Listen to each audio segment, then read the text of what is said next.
And we're live. And we're live. So welcome to the After Dram. Welcome to you, the viewer. Welcome to our panel. We're going to have a couple more in a second. It's the After Dram. It's time to unwind. It's time to put your feet up. It's time to grab a dram or two and relax. And here we are, ladies and gentlemen. Another After Dram. This is our 8th After Dram. How's it feel? Yeah. It's feeling pretty good. Excellent. Good. Nick, I'm going to start with you because this question I did was a little bit for you because I wanted the woman's perspective in it. And if you remember, during the book, Ralfy talks about his mom in certain situations. Okay. And for one part, he doesn't really paint a very nice picture of the daily lives of women back then. I'm not going to say he didn't like women. I think he realized that life was pretty crappy for them in certain parts. So the quote is, to improve the humdrum routine of their boring lives, saddled through marriage vows and religious intimidation to tired, overworked, dull, and often aggressive husbands. And that's the quote. And I thought about that when he talks about his dad thinking his mother might have had a problem with alcohol. And I was thinking that I probably would have had the same problem if I was a woman back then, because in the 50s and 60s, when he's growing up, because he's 10 years older than me, I'm pretty sure, there were not a lot of opportunities for women in Scotland at that time. So did that kind of ring a bell when he was talking about that stuff? Or when the father had him and his brother look after or keep an eye on the mother, because he snuck into the cabinet and he thinks, well, I think he might feel bad about it, but that the father thought it was the mother drinking in there?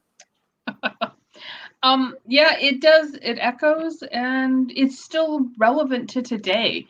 There's a lot of those hurdles that women still have to go through, whether it be something as simple as going and buying a whiskey, or like you said, you get locked into a religious ceremony that is a marriage, and there's expectations that a woman then follows what the husband says. No matter what. A lot of things have changed, but a lot of things have still stayed the same. So I think it echoes very true. And it was interesting. Travis had talked about too in the session before about how I'd walk into Cake and Cork and he'd be there. And yeah, he would be there and he would be super like, hey, what do you want to see? We got this in new, this in new. Those are those rare people that would engage. And I think for me, a lot of times I just got turned off of shopping because I'd see the likes of Travis once out of 10 visits to any liquor store. So it got to the point where it's like, okay, I need to go to the next level and find somebody who actually does want my money. Well, and who wants to talk to me. How many people are really interested and engaged in the store rather than what they're just there to ring the till up. Mm-hmm. And I always look for the guys that are interesting, will explain things, will talk to you, will show you stuff. That just helps me make a buying decision. But it doesn't matter whether it be whiskey or if you're going car shopping. Yeah, you walk into any types of these stores, and if you're a man, you get a different treatment versus a woman, you get a different treatment. Oh, you bet. And it's funny, I've seen my mother take a salesman and make him kneel on the floor in a car showroom because he wasn't paying attention. She was the one buying the car. And I sat back and watched it, and she made him get down on his knees because she was sitting on the couch. She wasn't going to get up. And it was a power play to say, you know what? It's not the husband buying the car. It's me. I'm the one who has the money. I'm the one who has the check. You either talk to me or I walk out the door. We need some more groveling. Isn't that the comment? Yeah. Yes, it is. It was a retuning of the situation. But it echoed and it stayed with me. And I'm watching this, and this was my mother. I go into stores and I still see the same thing. I fight the same battle. And it's that same battle that Ralfy talked about. Nothing has changed in some of those cases. A lot of stores have people working in the store to fill that position. Are they great people? Some are, some aren't. Yeah. And we gravitate towards the people that we like. Like I always tell people, we buy the same way we sell. And Nicole, you're not really on the sales side. No. But boy, somebody starts pushing me, I just shut down and I don't want to talk to them. If somebody ignores me, I walk out. I went into a medical supply place one time. This is getting off topic. I'm there to buy something, and the guys, nobody's paying attention to me. So I sit down at one of their sales desks and I phone their general line.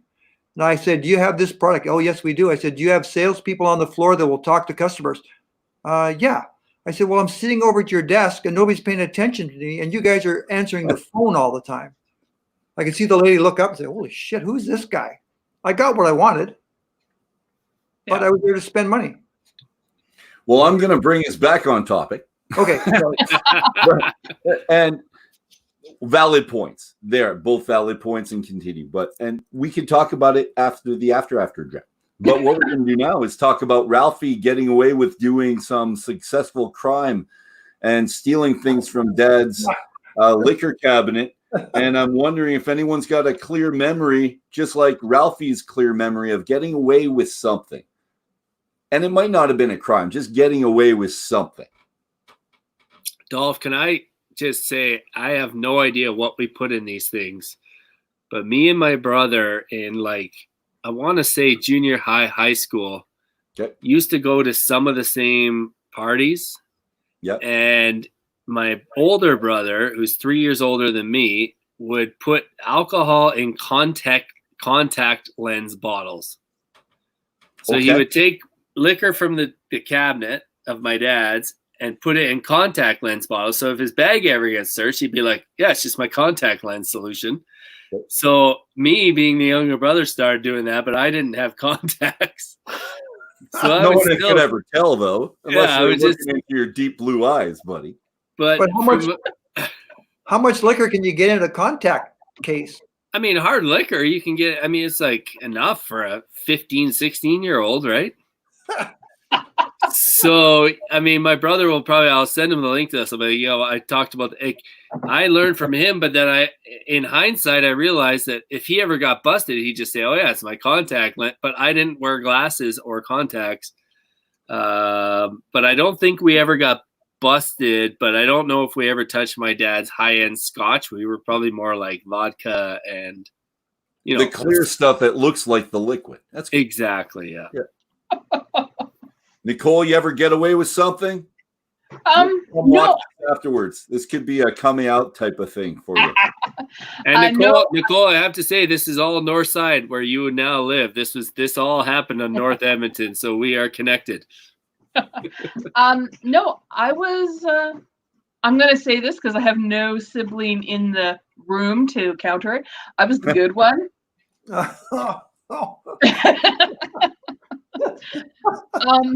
No, I didn't do any of those things.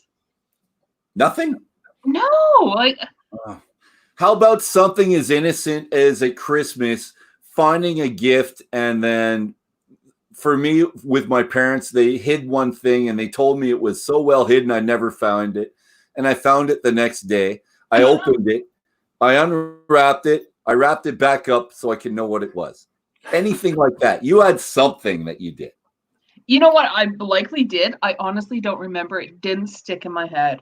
Okay. Favorite quotes, guys. Does anyone have a quote? Yeah, not tonight. I don't. You mean a quote from the book, Dolph? Yeah. As you're looking, I'm going to read mine.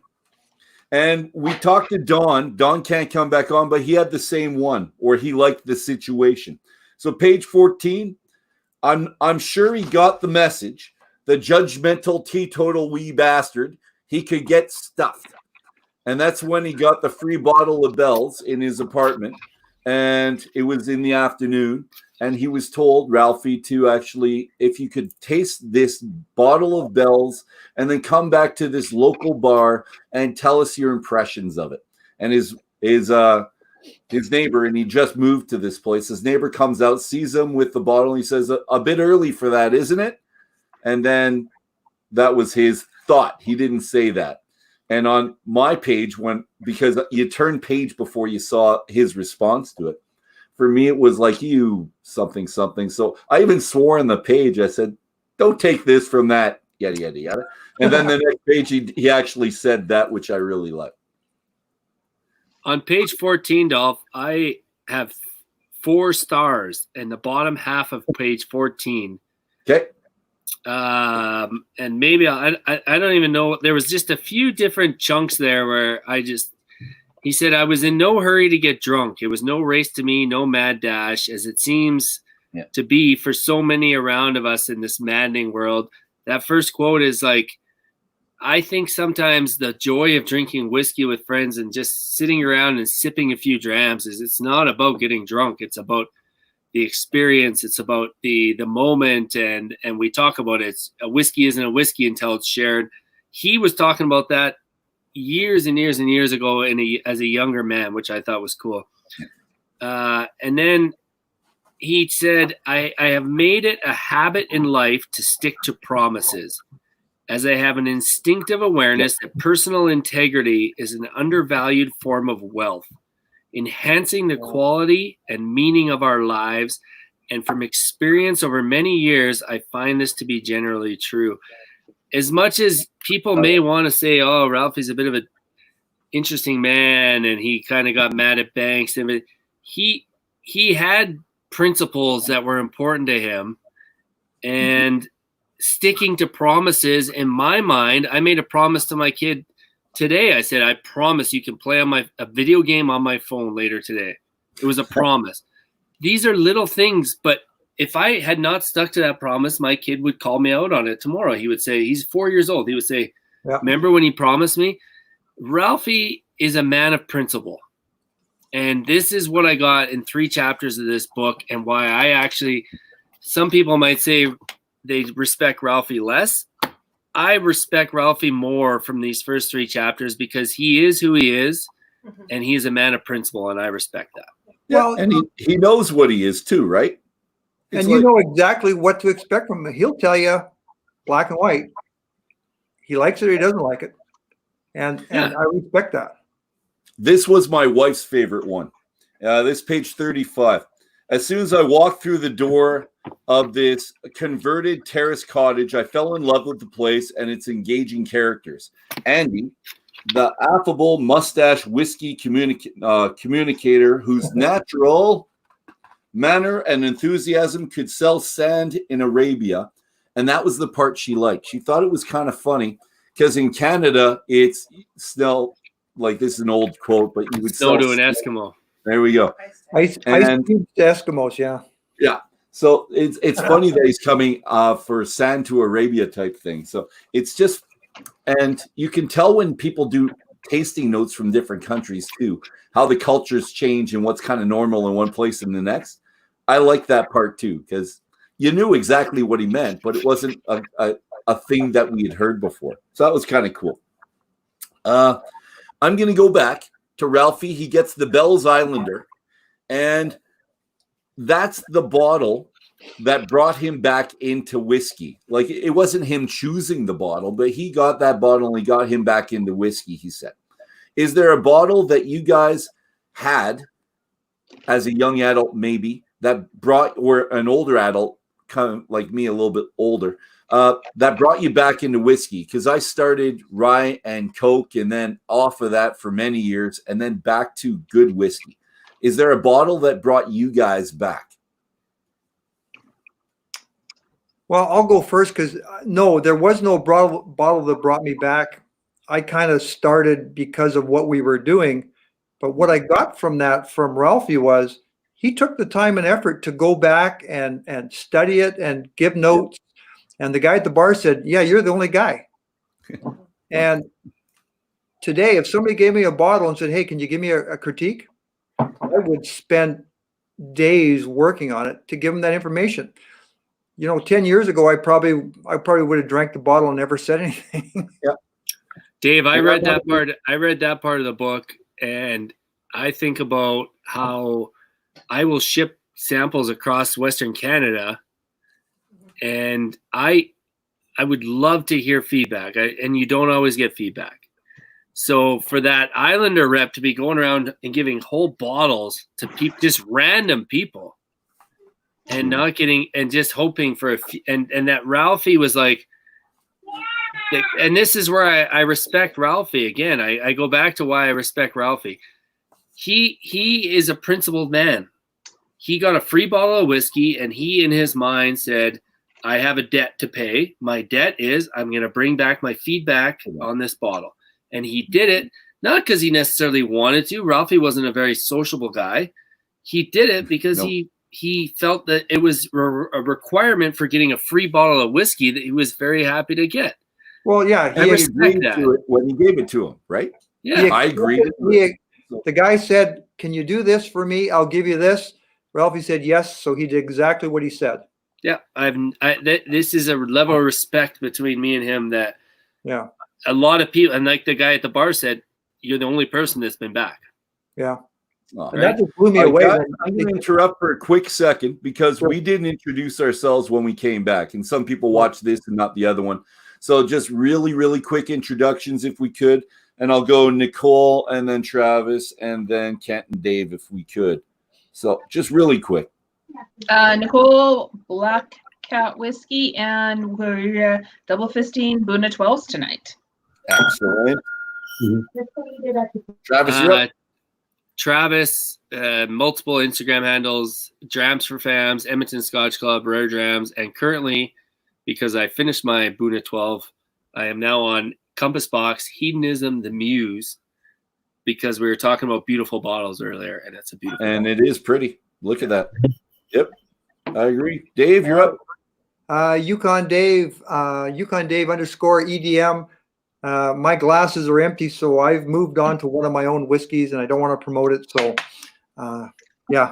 Dave, you're allowed to say anything you want. What whiskey are you drinking, buddy? Come on, Dave. 14, if that means anything to anybody. So that's a classic, right? All chocolate. Yes. Oh, chocolate. Innovative. Sorry, buddy. I should have known. Heavily chocolate. Kent, Hi, my name's Kent. I go by Whiskey Ass, and I've actually moved on to this little bottle.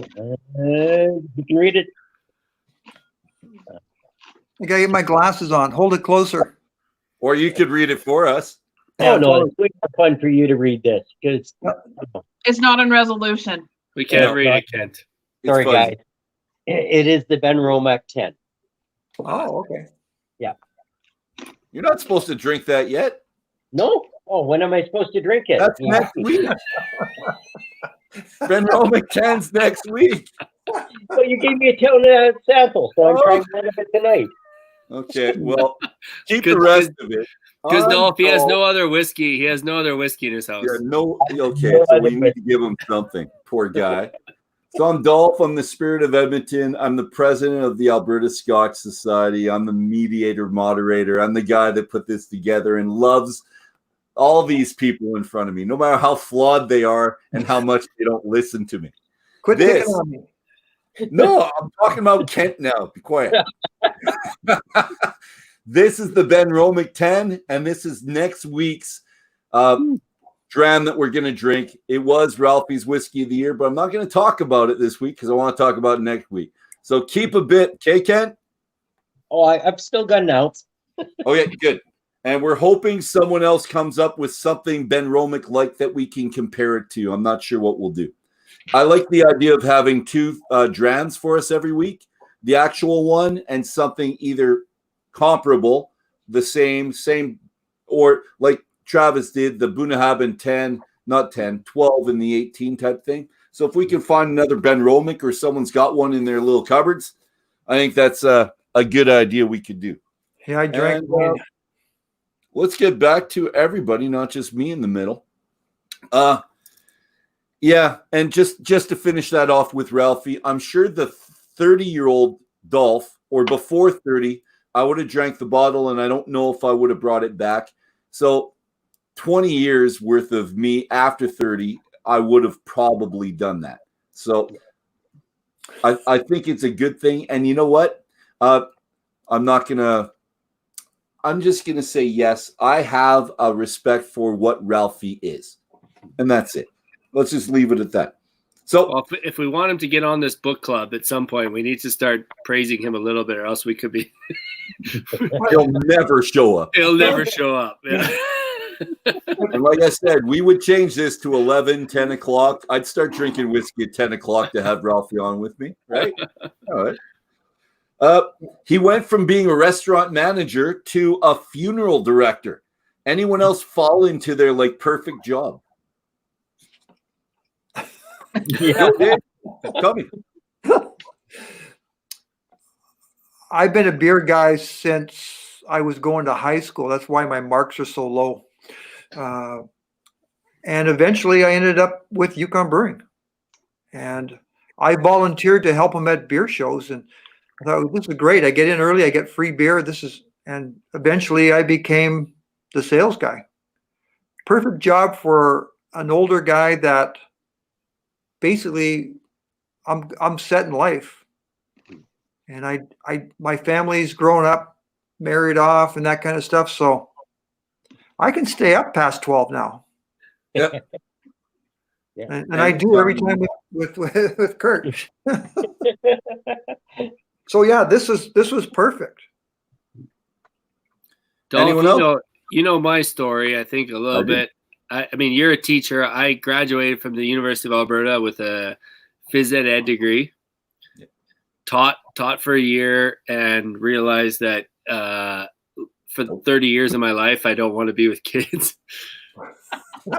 No, you have to be honest with yourself. Yeah. There's no good teachers out there that hate kids or don't want to be around them. I knew right away. And then sold pharmaceuticals in the pharmaceutical industry for 6 years, thinking that this was the coolest job ever. I got to wear suits. I got to drive new cars. I loved it. And then after 6 years, I was like, wait, 30 years of this is not what I want to do.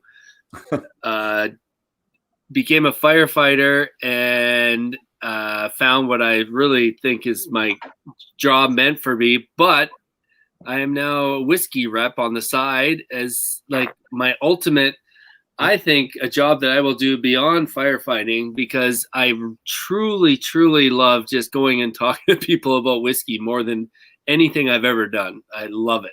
Absolutely love it. Well, It's a dream job. It's fantastic. Can I ask Travis a question? No, you're not allowed, Dave. Dolph's hosting. So being a whiskey rep when you were 23 is probably not an ideal job. But now you've got some experience, you've got some age on you, a little bit of age. You're having fun. What's the story about, get a job where you enjoy the job and it's not work? Well, I get, this is right now, you could say this is work for me. I am talking to you people about something that I do I love this.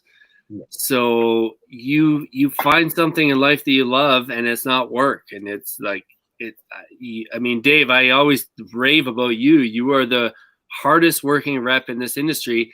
And I say that like it's a hard thing, but you probably just do it like you just love. You are delivering beer to people during COVID because you just want to go deliver beer to people. Well, it's either that or sit in the basement. But yeah, I think as you get older, you get a little smarter, and you pick your spots, and all of a sudden you say, "Well, he shows up everywhere." No, he did 10 events that everybody else is at, so everybody sees him. Yeah, no, it's a grind. It's not a. I mean, but when you say a grind, it's like what do we love talking about? The 5 of us here right now. Oh, nice work. Nice work. Devil's cast. We all love talking about whiskey. So you and you love talking about beer. I love talking about beer. I talk about beer when I'm not. So we just get to do what we love, and it's a fantastic thing. Well, I'm going to say this, that whiskey was so new to me that, I got to figure this out. So you start reading, you start doing things, and you do the book club, because I learned a ton from this book club thing. And I want to learn more. Mm-hmm. And I want to spend my money on better stuff. Yeah. Is learning more, and Dolph, you're a teacher. Is learning more not a trait of people that just continually want to grow as people and as not just about whiskey? We're learning more about than just whiskey by hanging out here, right? Yes. Well, about people. You're learning about people, interactions, the social way of things within our world, how businesses work. When you're in whiskey, I don't think you can have a knowledge of the whiskey unless you understand the business side of it a little bit, right? And with Davin, the 7 weeks before, we learned tons behind the scenes that we would have never seen before. But I think Travis and I we're on one side of the business side, and Dr. Don and those guys are on a totally different business side. Yep. And Ralfy as well does the same thing. He gets that kind of business sense and he talks to people. I don't know if he talks to distillers as much because I can't remember hearing him doing that a lot. Anyone else up there? Yeah, I think he talks to some, and he talks to the guys that he like and the guys that he trusts. And there's a bunch of guys, and you can see him kind of badmouth some of the like the big producers. He goes, "Yeah, I could taste the chill filtering and the coloring in that whiskey." I'm thinking, really? How'd you do that? Yeah. And to the chill filtering, I'm on board with that. And the mouthfeel is different, and I can tell. The coloring, I'm not sure. So what we have to do, and I think was this your idea, Nick? Getting some coloring, getting some whiskeys. Go side by side, put one whiskey with a drop of coloring or a couple drops of coloring, one without. Someone who's not involved with it and has no stake, right? And they give us this blind, and we have to have the right glasses so we can't see it, right?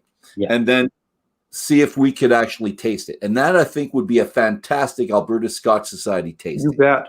You should actually just order in some of those blue or black glasses, the Glencairn that you can't see through. Yeah. And I won't try to make them myself this time. It doesn't work, guys. The paint doesn't stick to glass. Go figure. Yeah. But if you say something I don't understand or I've never heard before, then I need to test that. And when Davin said that stuff was bitter, I need to test that. I need to find that out for myself. I believe him, but I want to test that. All right. So, yeah, I'm all for trying that stuff. One of my favorite parts of the book is he goes to the bar, he meets Sanny, and he gets this relationship with this guy that's in trouble with the bartender. He gets kicked out of the bar. He leers at women. He's this completely flawed individual, and he befriends them, right? But then, not only that, he invites him back to his place to go to experiment more with whiskey, because Sandy sees, who used to be a Cooper, right? I think he was a Cooper. He goes back to his place, and he gets this 40 samples of blenders, or these 40 blender samples. I was so envious at that point. I've been looking at garage sales. I've been looking at everything, hoping to go and see someone who's just divorced from their husband and wants to sell their whole whiskey collection, and you end up with like 40 samples. These are dreams I've had. And then I read that he got these 40 samples, and he had a Macallan 72. He had a 1941 Highland Park in the sample. And he said some of them were crap and some of them were good. Some of them were past their prime. But wouldn't you like to be the type of person to have these 40 samples and just work your way through it? Oh, definitely. Wouldn't that be fun? So I was really envious. Well, if you're not interested in education, then that, you wouldn't be interested in that stuff. Yeah. Did anyone else ever get a gift that you got the gift and then you just got more and saw more and saw more? Because that was him. He was unwrapping it and seeing more and more and more. I'm wondering if anyone else got a gift like that ever, or found something so phenomenal out of the blue that it was memorable to this point in time. Whiskey related? Anything related. I would just say Kent got the gift of marrying Cheryl, and she just took care of him and just kept giving Kent more and more and more, right? Like that's the more ultimate than he example. ever knew or deserved, right? That's all I can think of right now. Kent somehow logged off during that. You know what? It's the whiskey community. Getting to know people, reaching out to them. I've had samples sent to me from across Canada, from Whiskey Fam. They're in Montreal. Josh has sent me samples. I've had people in town give me samples. Travis has given me samples, and you keep rolling that forward to people. Yeah. Because that's the community, and I think for me, that's that it keeps giving. Because as you share with somebody, they'll share with somebody, and it keeps rolling forward because somebody shared with me. And which I think is one of the most beautiful parts of our community, and just the willingness to give up anything. If it's open, and we don't ask people, generally, we have this sense that when we go to someone's place and that bottle's not cracked, we're not asking them to crack that. But if we see a bottle that's open, even if it's at the back of the shelf, I see that really cool bottle open. Would you mind? And people will pull it out. I just want to say hi to Ben. He's in the background. He's currently moving but listening. But how you doing, Ben? Ben's Cheers, from Ben. Red Deer, and he comes in every once in a while. Dolph, have you or Nick or Dave, have you ever had a dram by yourself? A special dram. I'm sure we've all had a couple, but it's very rare to have a dram by yourself that tastes as good as if someone was with you to share it with you. It truly, it does not. I've opened some nice whiskeys, and once in a while, and it's almost hard to do it by yourself. It's not a thing we do. Well, I always have a long story for every question that's asked. That's all right. We're good, Dave. I was in Vancouver, and I had to meet our rep, but I didn't know what time. He said he'd call me. He said, okay, I'll take care of myself. Well, shit, it started raining, and I had to walk along this road, and there was no umbrellas to be had. I was soaked. I stopped in a bar, talked to the manager. I ordered a whiskey, a Japanese whiskey, and he says, I'll tell you what, you're having a tough day. I'll give you this for free. No problem. And I love the whiskey. I said, well, I'll buy it when I get home. I bought it when I got home. I go, man, this is crap. It tastes better when you were wet and walking the street. So you're right. Situational and it's people. Situational. And you know what? We've been there before. We're somewhere and it's freezing cold, and you have a whiskey or something. What are you showing us, Travis?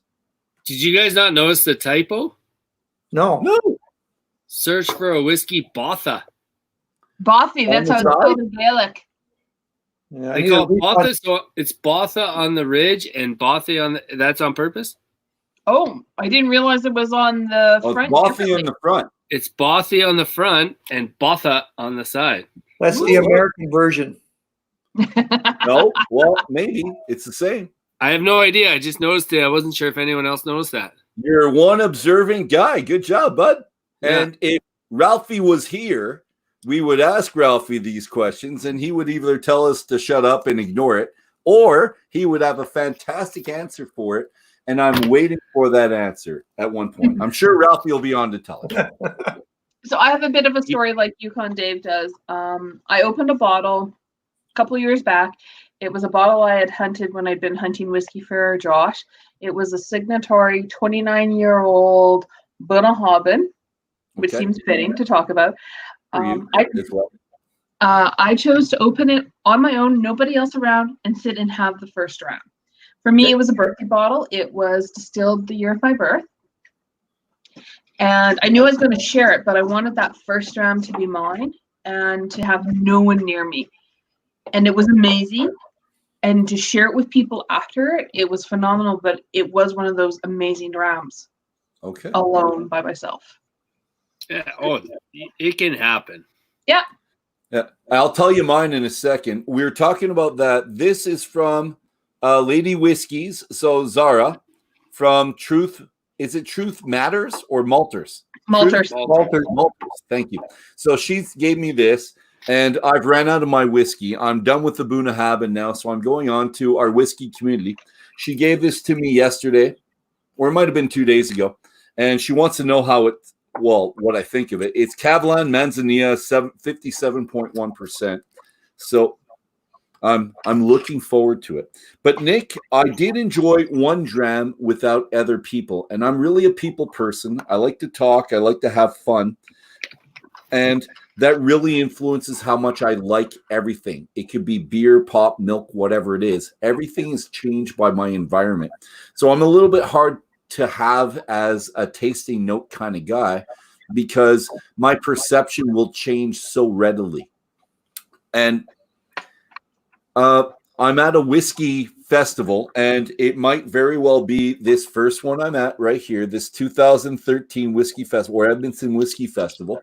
It's the end of the night. People are packing up, and they had the Octomore series just come out, like the 10 series, so 10.1. At this point in 2013, I am not a peat guy whatsoever, but the Octomores, we all know, are very peaty. And he gives me this bottle. And at the end of the night, I didn't want to drink it because I had way too many already. I wouldn't have been able to enjoy it whatsoever. But he gives me the end of the bottle. And when I bring it home, there's probably half an ounce in it. So, which is fine. It's all I needed. I sit down by myself, not the next day because I didn't feel a lot great the next day, but maybe the night after that. I pour this bottle and I fall in love with Octomore all by myself. And this doesn't happen. I need my wife in the room with me for her to smell it and taste it, or friends, or I'm at a tasting or something.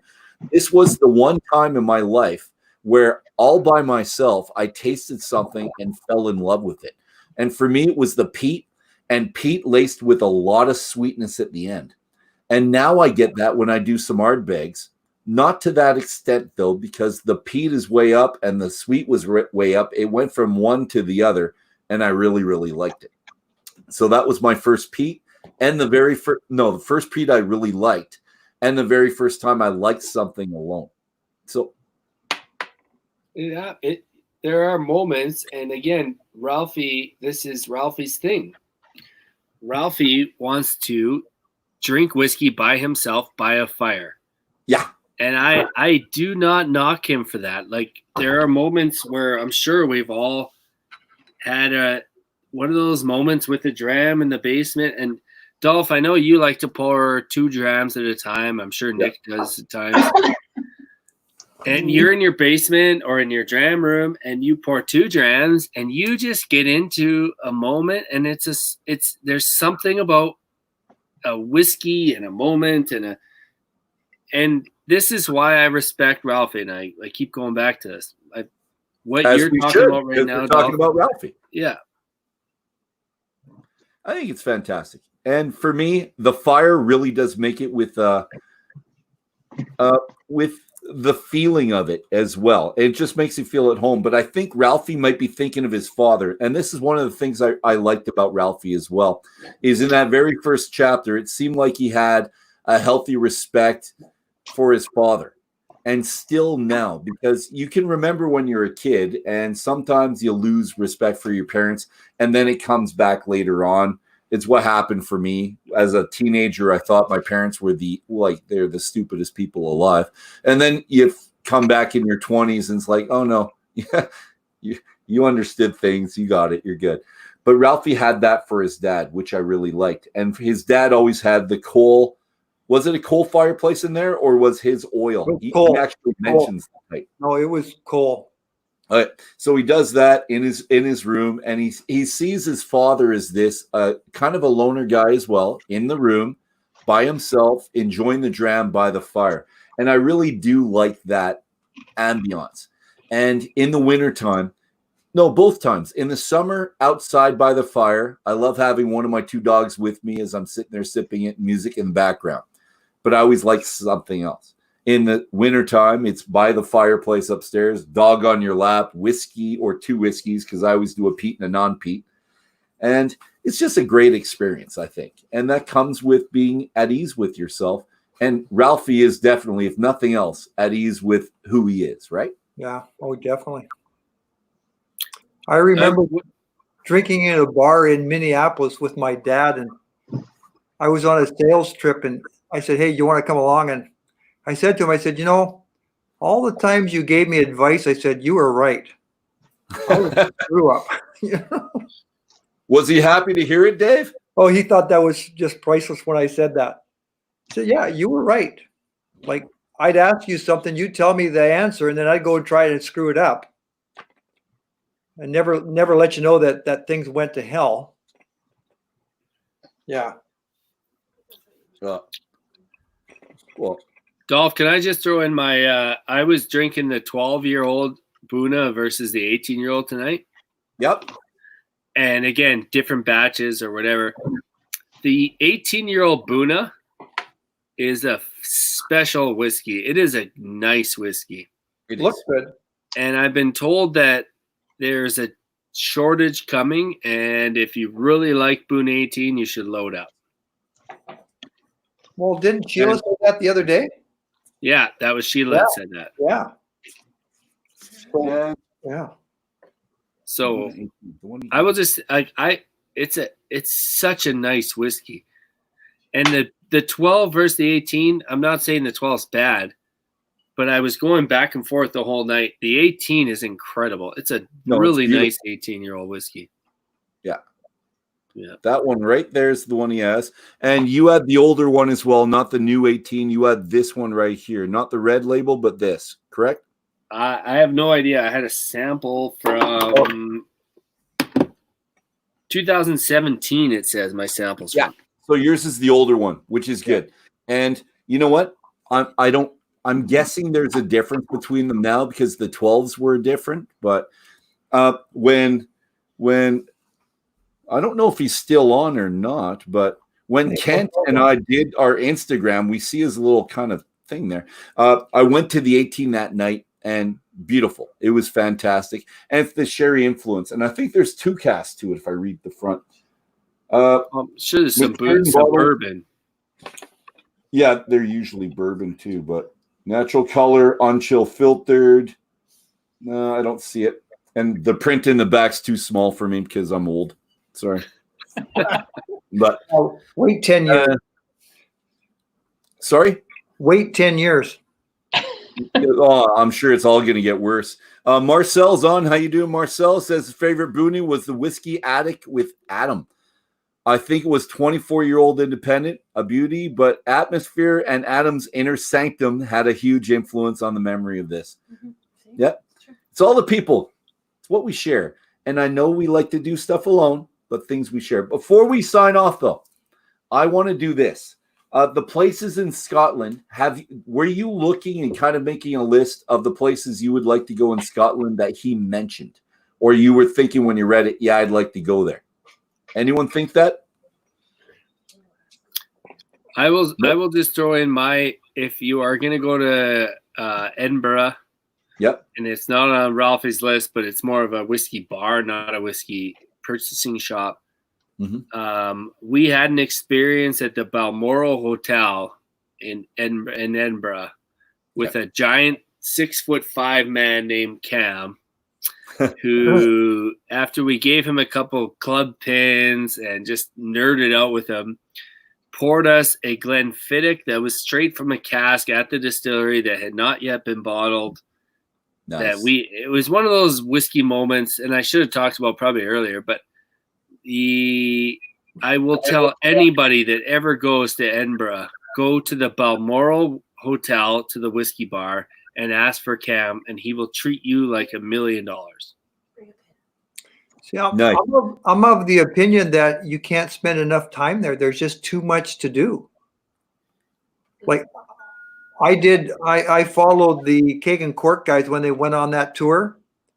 And I went on Google Maps and I zoomed in and I went down the highway into the towns, the country. Man, this is amazing. Like, I think it's just so interesting everywhere you go in Scotland. I think you need 3 trips. I think you need to do a mainland trip. I think you need to do an islands trip. And then I think you need a straight Isla trip. I'm going to second that, but I'm going to say 6 trips because the first one should be a reconnaissance trip before you go, and then you go back and do it right. And then the other reconnaissance trip, go back and do it right. So 6 trips, I think, is great. Okay. I got to share.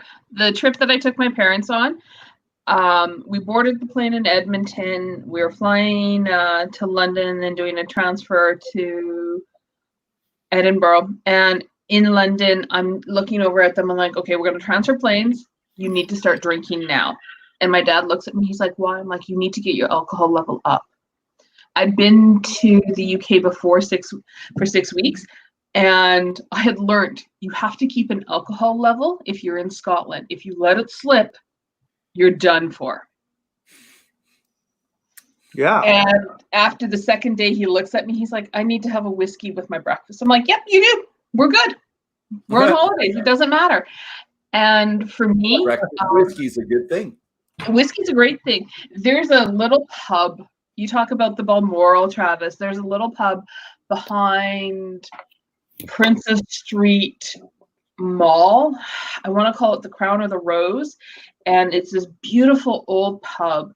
And Ralfy doesn't mention it, but there's so many of these cute little finds, like a hole in the wall you go into, and you know you found a good place where there's suits and ties in there. There's the guys who are coming in off the train. There's that mix of staff. Everybody. And you know, yeah, everybody's just mingling. You're like, okay, let me pull up a chair and have a dram because this is going to be good. You sit there and you people watch. Aww. And that's fun. I love people watching. watching. A special country, yeah. I'm just going to name a couple. Glasgow, he says Peckham's and Oddbins. If anyone watches this, I just want to say them. Yeah, Edinburgh sounds interesting. Edinburgh is Cadenhead, Rayburn Wines, and Royal Mile Whiskies. Yeah, that's in the book. Yeah. Green Welly Stop on the A82 and Lochfine Whiskies in Inverary. I think they're both in the book, actually. All these. I'm mentioning all those from the book. Yeah. And that's it. And then yours to add to it. But I want to list when I go. But ladies and gentlemen, my whiskey brothers and my whiskey sisters, this is it. I need to thank the panel for all the nostalgia. Thank Kent the Whiskey Ass. He might not hear me right now for the donation of the Bunnahabhain 12, the original 2010 Whiskey of the Year from Ralfy. Thanks to Travis for joining us for the first time. I hope you enjoyed it, buddy. Thanks, Travis. So hold up a glass. Here's terrible time, Dom. Here's the good company. Here's the good whiskey. Here's the good books. Here's the good conversation, guys. And here's to seeing you all next week, Saturday, May 23rd, our second edition of the Ralfy Book Club and the After Dram Search for a Whiskey Bothy. Hope everyone has a fantastic night. I'm glad you joined us. Bye.